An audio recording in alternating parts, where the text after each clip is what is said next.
Era 1973. En un rincón polvoriento del interior de México, bajo las luces tenues de una feria rural, un hombre de piel morena, bigote espeso y turbante color esmeralda hipnotizaba a una multitud con su flauta, mientras una cobra danzaba como si entendiera su melodía. Lo llamaban el Encantador, y nadie en San Eustaquio podía apartar la mirada de él. Pero una noche, tras su última presentación, se desvaneció, sin ruidos, sin testigos. Solo su estera quedó enrollada sobre la tierra. Durante más de medio siglo, su nombre se convirtió en leyenda, hasta que en 2025, durante una excavación en los restos del antiguo recinto ferial, un hallazgo escalofriante lo trajo de vuelta al presente. Un compartimento subterráneo sellado, restos humanos, huesos diminutos, símbolos rituales y una cinta, con una grabación que nadie logra explicar. ¿Quién era realmente aquel hombre? ¿Y por qué eligió desaparecer? Opina abajo y no olvides suscribirte. Nadie sabe con certeza de dónde vino. Algunos decían que llegó desde la frontera sur, otros juraban haberlo visto antes en ferias del norte. Pero cuando apareció en San Eustaquio aquella primavera de 1973, parecía haber salido del mismísimo polvo de los caminos, como un espejismo exótico entre puestos de antojitos y atracciones mecánicas chirriantes. Tenía unos 40 años. Era alto, delgado, de piel curtida por el sol y mirada penetrante. Siempre vestía ropas coloridas, túnicas largas con bordados dorados, un cinturón de cuero con símbolos extraños y, lo más llamativo, un turbante esmeralda que jamás se quitaba, ni siquiera para dormir, decían algunos. Su presencia generaba una mezcla de respeto, temor y fascinación. No hablaba mucho, y cuando lo hacía su voz era grave, medida, casi ceremonial. A la feria lo conocían simplemente como el Encantador. La atracción que ofrecía era insólita para un pueblo como San Eustaquio, donde lo más cercano a la magia eran los cuentos de brujas que se contaban en las noches sin luna. Montaba un pequeño escenario circular, decorado con tapices orientales y velas encendidas. Se sentaba en el centro, cruzaba las piernas con solemnidad y comenzaba a tocar su flauta. Entonces, de una cesta de mimbre, emergía una cobra que se balanceaba al ritmo de la música, como si la melodía tuviera el poder de controlar su alma. La serpiente no atacaba, no retrocedía, solo lo miraba, fija, como si supiera quién mandaba. La multitud se arremolinaba cada noche para verlo. Hombres, mujeres, niños. Algunos gritaban fascinados, otros se persignaban. Hubo incluso quien dijo que la serpiente le había hablado al oído mientras el Encantador tocaba. Otros afirmaban haber visto a más de una cobra danzando simultáneamente, aunque en el escenario solo hubiera una cesta. El Encantador se convirtió, en apenas días, en el alma de la feria. Su verdadero nombre, si lo tenía, nunca fue revelado. Algunos lo llamaban Karim porque eso escucharon una vez que alguien lo nombraba, pero otros decían que era solo un apodo. Un joven ayudante de sonido de la feria, llamado Mauro, contó que una noche escuchó al Encantador recitando oraciones en una lengua desconocida, mientras realizaba un extraño ritual con polvo rojo y huesos diminutos.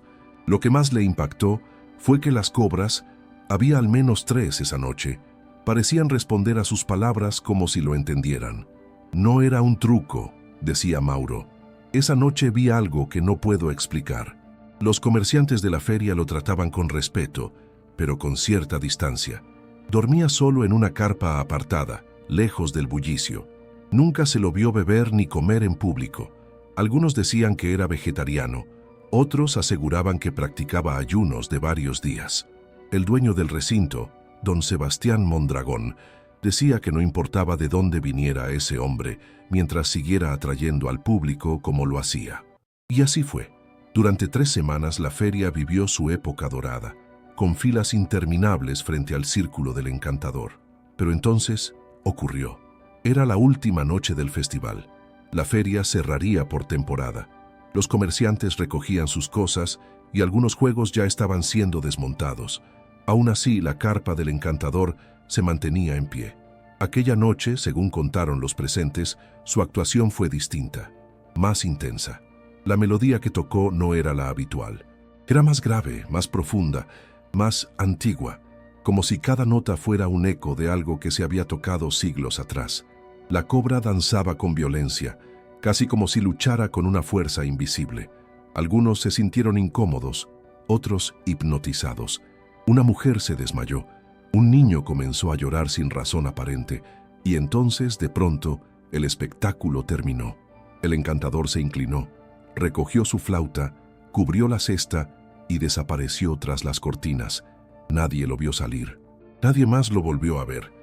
A la mañana siguiente, cuando fueron a desmontar su carpa, estaba vacía. La cesta seguía allí, cerrada. La flauta, ausente. No había ropas, ni cama, ni maletas, nada. Como si el hombre hubiera sido un espejismo. Don Sebastián mandó buscarlo por el pueblo, por los caminos cercanos, en la estación de tren y en la terminal de autobuses. Nada. La policía levantó un acta, pero no había familiares, ni documentos, ni denuncias previas. Solo se sabía que había desaparecido. En el acta de la policía municipal quedó registrado como hombre sin identificación desaparecido tras feria local, posible abandono voluntario. Se habló unos días del tema, pero como nadie vino a reclamar y no había delito aparente, el caso se diluyó. La feria siguió su curso en años posteriores, aunque nunca volvió a tener el mismo éxito. La carpa del encantador fue desarmada y sus tapices vendidos o guardados. Pero para los habitantes de San Eustaquio, la historia del hombre de la flauta y sus serpientes se convirtió en una leyenda. Algunos decían que había sido un mago de verdad y que había regresado a su mundo. Otros creían que lo habían raptado las mismas fuerzas oscuras con las que jugaba. Hubo quienes sostenían que vivía escondido en los cerros, practicando sus ritos en secreto. Y estaban los que aseguraban haberlo visto, años después en otras ferias, en otros pueblos, aunque jamás con certeza. El mito creció con el tiempo. Se escribieron cuentos, se hicieron canciones populares. Incluso una pequeña editorial publicó un cómic inspirado en él, pero siempre como ficción. Nadie pensaba que alguna vez volverían a saber algo real de aquel hombre, hasta que, en 2025, todo cambió. El terreno donde antes se montaba la feria iba a ser convertido en un parque comunitario. Las autoridades locales, con fondos federales, comenzaron las obras de excavación y limpieza. Una mañana, mientras nivelaban el suelo donde antes estaba la carpa del encantador, los trabajadores descubrieron algo extraño, una capa de tierra distinta, endurecida y perfectamente rectangular. Al excavar, encontraron una compuerta de madera podrida, sellada con clavos antiguos. Lo que hallaron debajo dejó a todos paralizados. Pero eso te lo contaré en la próxima parte. Antes de continuar, cuéntame en los comentarios, ¿qué crees que pasó realmente con el encantador? ¿Crees que tenía poderes reales? ¿O era todo un elaborado truco? Me interesa leer tu teoría. Y dime también desde qué parte del mundo estás viendo este video. No olvides dejar tu like si esta historia te atrapó, suscribirte al canal para no perderte las próximas investigaciones y activar la campanita para que YouTube te avise cuando publiquemos la continuación de este caso tan inquietante. La compuerta estaba hecha de madera gruesa, ennegrecida por el paso del tiempo, pero conservaba aún los clavos oxidados que la mantenían sellada. Al romperla, los trabajadores notaron un olor penetrante, denso, mezcla de tierra húmeda, hierro y algo más, algo que no podían identificar del todo. Era como si el aire atrapado allí abajo hubiera sido sellado junto con una historia que nadie debía desenterrar. Bajo la compuerta se abría un compartimento rectangular de apenas 1,5 metros de alto por 2 de largo. Un espacio pequeño, estrecho, sin ventilación, con las paredes reforzadas con lo que parecía ser yeso endurecido. En el fondo, entre tierra apelmazada y trozos de tela podrida, yacían restos humanos en posición fetal. La ropa era apenas reconocible, pero algunos fragmentos conservaban bordados dorados que recordaban inquietantemente a las túnicas que usaba el encantador. Junto a los huesos, encontraron objetos insólitos: un cuenco de cerámica con cenizas, un pequeño espejo redondo, varias piedras talladas con símbolos extraños y un manojo de huesos diminutos, perfectamente limpios, colocados en forma de espiral. Lo más impactante, sin embargo, fue una pequeña grabadora de cinta, sorprendentemente bien conservada. Tenía una etiqueta en el costado: escrita a mano con tinta corrida. No abrir sin luz. La policía local fue llamada de inmediato. La zona fue acordonada. El Instituto Nacional de Antropología e Historia envió un equipo de especialistas para analizar el hallazgo, mientras peritos forenses comenzaron a estudiar los restos. Lo que inicialmente parecía una simple estructura olvidada, pronto se convirtió en un caso de interés nacional. Los medios retomaron la vieja historia del encantador desaparecido. San Eustaquio volvió a ocupar titulares después de más de medio siglo. La prensa local fue la primera en sugerir lo impensable, que los restos hallados podrían pertenecer a aquel hombre misterioso de la feria de 1973. El perfil coincidía. Edad aproximada, entre 40 y 45 años. Estructura ósea, delgada, con señales de desgaste muscular propio de músicos o acróbatas. Aún no había confirmación científica, pero para muchos en el pueblo no cabía duda. Lo habían encontrado. La grabadora fue enviada a un laboratorio de restauración en Ciudad de México. Tomó semanas conseguir un reproductor adecuado y preparar el ambiente para escuchar la cinta sin dañarla. Cuando finalmente se reprodujo, el resultado fue desconcertante. La grabación tenía una duración de 11 minutos y 37 segundos.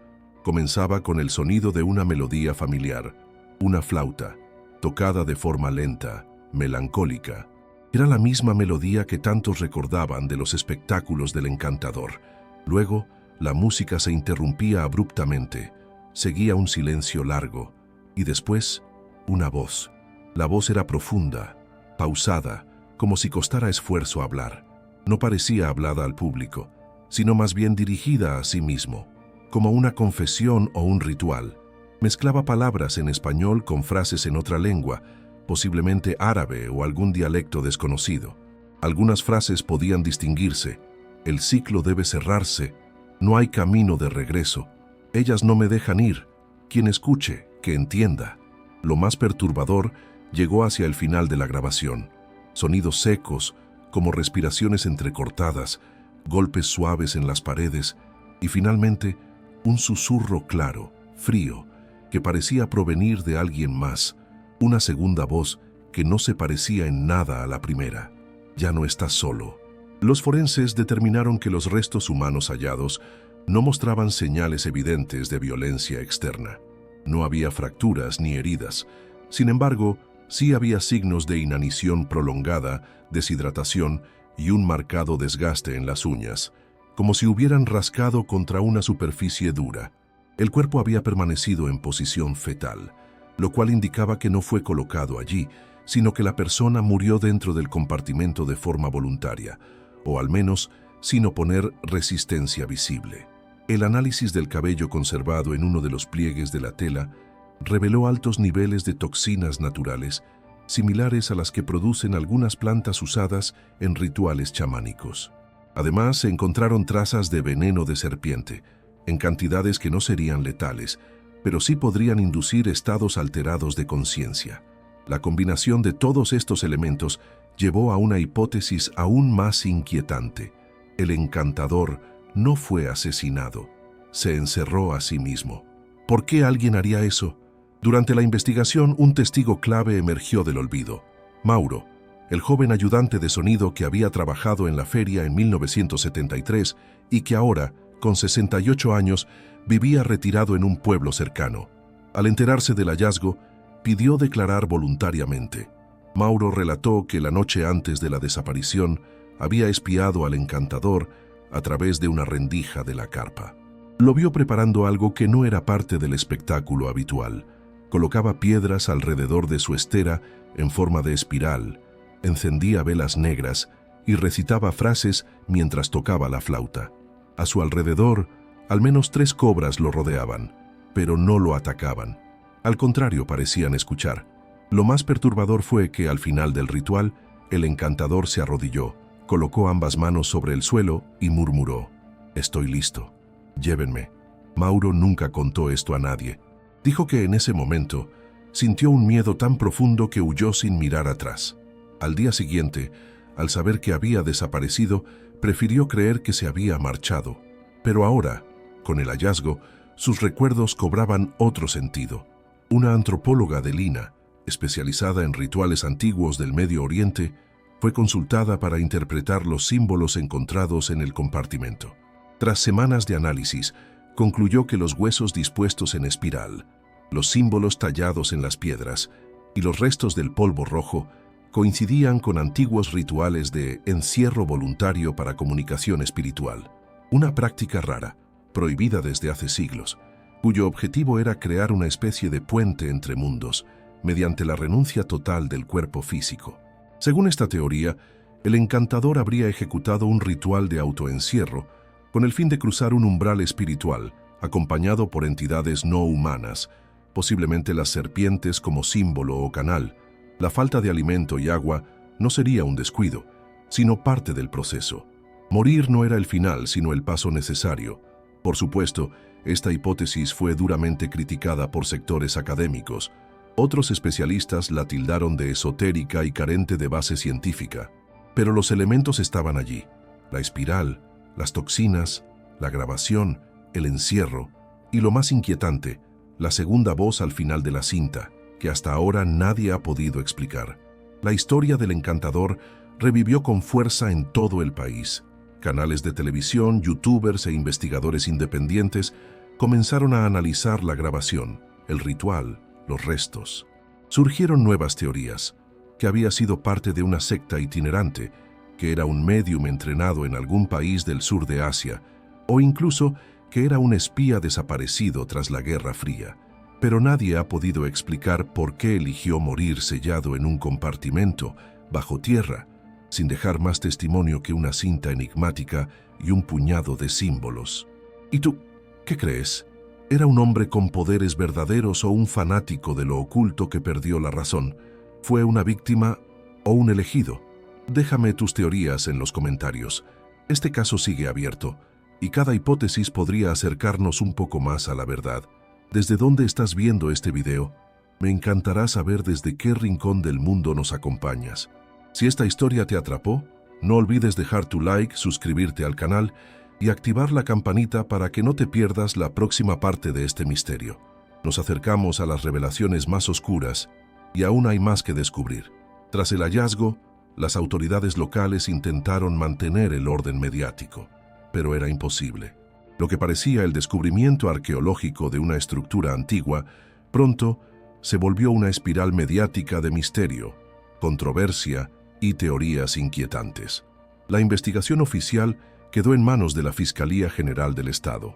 Sin embargo, a pesar del interés público, los avances eran escasos y los informes contradictorios.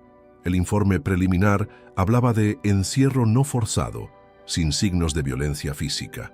Pero en una filtración de documentos internos se mencionaban rastros de actividad ritual y un ambiente inexplicablemente preservado, lo cual solo avivó el fuego del misterio. Mientras tanto, los pobladores de San Eustaquio comenzaron a reunirse por las noches en los alrededores del viejo recinto ferial, ahora vallado y custodiado. Algunos dejaban velas, otros flores, y algunos, en voz baja, recitaban fragmentos de la melodía que aún recordaban de la flauta. Muchos afirmaban que desde el descubrimiento habían comenzado a soñar con serpientes, serpientes que no los atacaban, sino que los observaban en silencio, como esperando algo. La familia Mondragón, antiguos dueños del terreno de la feria, declaró no saber nada del compartimento subterráneo. Don Sebastián había fallecido años atrás, pero su nieto, Javier Mondragón, relató un detalle inquietante. Entre las anotaciones de su abuelo, encontró una hoja suelta, sin fecha, con una sola frase escrita: «No deberíamos haberlo dejado quedarse». Esa frase despertó nuevas preguntas. El encantador pidió permiso para usar ese espacio. ¿Tenía conocimiento de esa cámara antes de su desaparición? ¿Fue él quien la construyó o ya estaba allí desde antes? Los registros de construcción de la feria eran vagos, pero indicaban que en ese sector nunca se excavó formalmente. No había planos. Nadie recordaba haber visto nada extraño en el suelo. Sin embargo, un obrero jubilado que trabajó en el montaje original de la feria en los años 60, don Lázaro Méndez, hoy con 84 años, reveló un dato que dejó helados a los investigadores. Dijo que cuando montaron la estructura del escenario, donde años después actuaría el encantador, notaron una zona del terreno que sonaba hueca. Lo reportaron al encargado, pero éste les ordenó ignorarlo, porque no había presupuesto para obras extra. El patrón dijo que era tierra suelta, de cuando nivelaron con maquinaria y que no era nada, pero siempre se sintió raro pisar ahí, declaró don Lázaro. Si esa cámara ya existía antes de la llegada del encantador, ¿por qué él la conocía? ¿Cómo sabía su ubicación exacta? ¿La eligió por azar o por destino? Otro detalle estremecedor vino de parte de la antropóloga que analizaba los objetos rituales. En uno de los huesos pequeños, probablemente de ave o roedor, había una inscripción microscópica, hecha con una herramienta afilada. Era una palabra, maktub. Es árabe y significa estaba escrito. ¿Acaso el encantador creía que su destino era morir encerrado en ese lugar? El laboratorio forense, tras semanas de trabajo, logró reconstruir parcialmente el rostro del hombre hallado en el compartimento. Se usaron técnicas de escaneo y modelado en 3D, comparadas con testimonios visuales de quienes lo conocieron en la feria. El resultado fue presentado en una conferencia de prensa. Un rostro moreno, bigote espeso, facciones angulosas y la mirada profunda que tantos recordaban. Los murmullos comenzaron antes de que terminara la exposición. No había dudas, era él. Pero la revelación más desconcertante aún estaba por llegar. Un ingeniero de sonido independiente, de nombre Elías Reyes, conocido por restaurar grabaciones antiguas, logró extraer una segunda pista oculta en la cinta. No era parte del audio principal. Era una especie de superposición electromagnética, algo que no se podía escuchar con medios tradicionales. Lo describió como un eco resonante en frecuencias muy bajas, imperceptibles para el oído humano sin amplificación especializada. Lo que escucharon después dejó helado al equipo. No era voz humana, era un sonido reptiliano arrastrado, como un susurro largo de algo que se mueve entre tierra y piel. Luego, algo que parecía un silbido agudo, repetido 3 veces, en secuencia perfecta, y al final, una frase, dicha en español, pero en una voz áspera y regular que ningún análisis pudo igualar con las voces humanas de la grabación. La frase decía, «Él nos abrió la puerta». Las autoridades nunca confirmaron oficialmente la existencia de este audio adicional, pero tras la filtración, la teoría de que el encantador había invocado o liberado algo tomó fuerza en círculos esotéricos. Algunos afirmaban que su flauta no era un instrumento de control, sino una llave, una herramienta antigua para abrir portales entre mundos. Otros aseguraban que se trataba de una invocación fallida o demasiado exitosa. En foros en línea surgieron testimonios de personas que afirmaban haber visto figuras humanas con serpientes en vez de ojos en sueños recurrentes. Otros compartían dibujos que supuestamente les venían en visiones nocturnas, espirales, cobras con alas, puertas cerradas con símbolos. Una investigadora alternativa, Lucía Beltrán, que dirigía un canal sobre fenómenos paranormales, publicó un video titulado El ritual de San Eustaquio, sacrificio o contacto. En él, vinculaba el caso con antiguas leyendas hindúes sobre los naga, seres mitológicos, mitad humanos, mitad serpientes, que vivían en reinos subterráneos y podían comunicarse con humanos elegidos. Lucía sostenía que el encantador era un iniciado, un puente entre nuestro mundo y el suyo, que el encierro era parte de un pacto, permanecer en ese lugar hasta que la humanidad estuviera lista para oír su mensaje. Según ella, el verdadero mensaje no estaba en la cinta, sino en la energía liberada por el acto mismo de hallarlo. Por supuesto, estas teorías fueron rechazadas por académicos tradicionales, pero no podían negar los hechos. Un hombre desaparecido hacía más de 50 años, hallado bajo tierra en una cámara cerrada junto a objetos rituales y una grabación inexplicable. Las autoridades decidieron sellar nuevamente el compartimento. Colocaron una placa conmemorativa que solo decía «Hallazgo de interés histórico, 1973, 2025». Sin nombres, sin causas, sin teorías, pero la gente seguía yendo. Dejaban flautas de juguete, figuras de serpientes, cartas. Algunos tocaban música, otros lloraban. y cada noche, a la misma hora en que el encantador comenzaba sus funciones, se podía escuchar en el aire algo. No era música, era un silbido, tenue, largo, como si alguien desde abajo respondiera. ¿Y tú? ¿Crees que el encantador logró su propósito? ¿O se convirtió en víctima de fuerzas que no comprendía? ¿Era su muerte parte de un rito o una advertencia? Déjame tus ideas en los comentarios. ¿Desde qué país estás viendo esta historia? Queremos saber cuán lejos ha llegado este misterio. No olvides dejar tu like si esta historia te estremeció, suscribirte al canal para más investigaciones oscuras y activar la campanita para recibir notificaciones. Aún queda mucho por revelar y lo más perturbador está por llegar. Durante meses, el caso del encantador desató una avalancha de análisis, videos, teorías y debates. Cada detalle, cada símbolo hallado, cada palabra de la cinta fue diseccionada una y otra vez. Pero como suele ocurrir con los verdaderos misterios, cuantas más respuestas se buscaban, más preguntas aparecían. Una de las teorías más difundidas fue la del ritual de tránsito. Basada en antiguos textos gnósticos y tratados esotéricos de Asia Menor, sugería que el encantador pertenecía a una antigua tradición de individuos elegidos que, a través del aislamiento, la música y el veneno controlado, buscaban alcanzar un estado de trascendencia consciente. No se trataba de suicidio ni de locura, era algo diferente, algo mucho más deliberado y oscuro. Esta práctica implicaba preparar el cuerpo como recipiente, no solo de sabiduría, sino de entidades de otro plano. El aislamiento en un espacio sellado simbolizaba el útero de la tierra. La inanición no era castigo, sino liberación.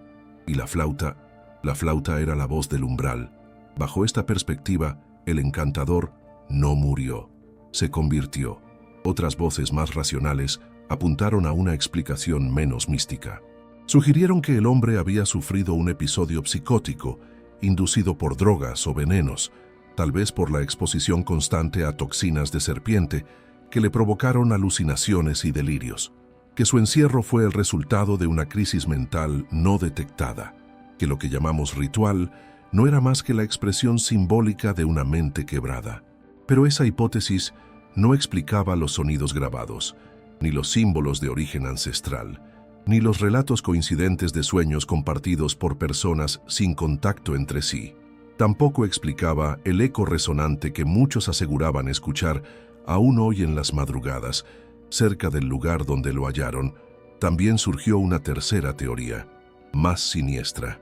Algunos investigadores independientes comenzaron a notar patrones en la historia del encantador que coincidían con desapariciones ocurridas en otras ferias rurales entre los años 60 y 80. Casos extraños, nunca resueltos, de hombres solitarios, músicos o artistas ambulantes que aparecían de pronto con números impactantes y luego desaparecían sin dejar rastro. Ninguno fue hallado. Ninguno tenía familiares conocidos. En todos los casos, los testigos decían lo mismo. Sus presentaciones no parecían humanas. Según esta teoría, el encantador no era un iniciado, ni un loco. Era parte de algo más amplio, una red de entidades que viajaban de lugar en lugar adoptando formas humanas, ejecutando rituales, reclutando o sacrificándose por causas incomprensibles para nosotros. Su desaparición no fue un hecho aislado, sino una pieza de un rompecabezas mucho más antiguo. Y esta idea tomó fuerza cuando una investigadora suiza, especializada en patrones matemáticos de sonido, descubrió que los intervalos rítmicos de la flauta del encantador, al ser analizados con tecnología moderna, coincidían con un tipo de frecuencia denominada patrón de interferencia reptílica, una estructura sonora que en ciertas culturas se usaba para invocar estados alterados de conciencia colectiva. ¿Casualidad? ¿O tal vez programación? La comunidad científica no validó esta interpretación, pero tampoco pudo desmentirla del todo. Con el paso del tiempo, las autoridades decidieron cerrar el caso. La versión oficial: un hombre sin identidad conocida, muerto por encierro voluntario, con signos de deterioro mental y exposición prolongada a toxinas. Causa de muerte: inanición. Origen: desconocido. Fin del expediente. El compartimento fue cubierto con concreto y sobre él se plantó un pequeño jardín con bancas. A los visitantes se les pide no ingresar de noche, pero aún hoy algunos aseguran que si te sientas allí al caer la tarde, puedes escuchar un silbido suave entre los arbustos, una melodía lejana, hipnótica, y los niños, sin saber por qué, empiezan a bailar. En el fondo nunca sabremos con certeza quién fue aquel hombre. ¿Un mago verdadero? ¿Un demente? ¿Un iniciado? ¿Una víctima? ¿O algo más? Algo que ni siquiera tiene nombre en nuestro lenguaje. Lo que sí es cierto es que dejó una huella que, medio siglo después, sigue removiendo algo dentro de nosotros.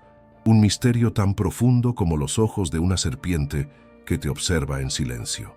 Esperando. Siempre esperando. Y ahora quiero saber qué piensas tú. ¿Qué crees que fue lo que realmente ocurrió en ese lugar? ¿Crees que el encantador logró comunicarse con algo del otro lado? ¿O fue todo una trágica ilusión? Déjame tu teoría en los comentarios. Cada opinión, cada mirada, suma piezas a este rompecabezas. Dinos también desde dónde estás viendo este video. Nos encanta saber cómo estas historias viajan por el mundo, igual que lo hizo él. Y si esta historia te hizo pensar, te estremeció o te atrapó, por favor, dale like al video, comenta tu opinión más extraña, suscríbete al canal y activa las notificaciones para no perderte nuestros próximos relatos. Aquí, cada semana, desenterramos historias reales que nunca debieron ser olvidadas. Gracias por llegar hasta el final. Hasta la próxima. Y recuerda mirar 2 veces antes de confiar en la música que viene del polvo.